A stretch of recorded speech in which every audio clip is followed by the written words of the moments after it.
হাদিসের মধ্যে আল্লাহ রাসূল সাল্লাল্লাহু আলাইহি ওয়াসাল্লাম পরিষ্কারভাবে বলেছেন। তো হযরত আদম আলাইহিস সালামের দোয়া কবুল হয়েছিল এই জাবালে রহমায়। সেই হিসাবে আমরা তার আওলাদ, তার আমরা সন্তান। আমরাও যদি আল্লাহ রাব্বুল আলামিনের কাছে একই দোয়া করি, কোন দোয়া? সবাই সোজা করে দেন। রব্বানা যালামনা আনফুসানা ওয়া ইল্লাম তাগফির লানা ওয়া তারহামনা লানাকুনান্না মিনাল খাসিরিন।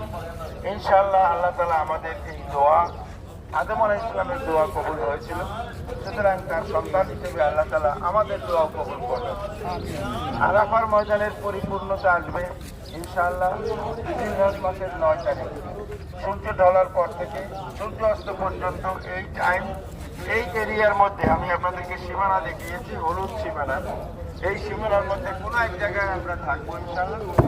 সেই সময় আল্লাহর কাছে আমাদের যত দোয়া আছে সকল দোয়া আমরা করব। আরাফার ময়দানের জাবালে রহমাকে আমরা দেখতে পাচ্ছি।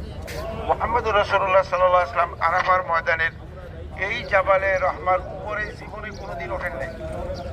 তিনি এই পাহাড়ের পাদদেশে দাঁড়িয়ে ঐতিহাসিক সেই ভাষণ দিয়েছিলেন। কোন ভাষণ?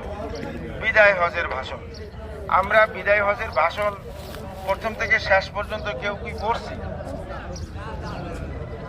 আচ্ছা, বিদায় হজের ভাষণ এই জায়গা দেখার পর বিদায় হজের ভাষণ আমাদের পড়ার দরকার আছে না নাই?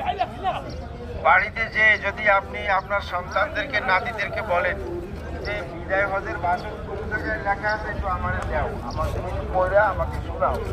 আমি তো সেই জায়গায় গেছিলাম, আল্লাহ রসুল ওই জায়গায় বসে কি ভাষণ দিয়েছেন, পরবর্তী মানুষের জন্য তিনি কি নির্দেশনা রেখে গেছেন, যেটা ইসলামের ইতিহাসে অত্যন্ত গুরুত্বপূর্ণ একটি অধ্যায় হিসেবে রয়েছে বিদায় হজের ভাষণ।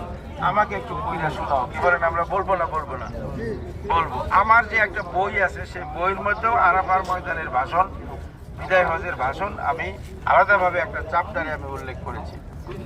তো আল্লাহ রসুল কোন জায়গায় অবস্থান করেছিলেন?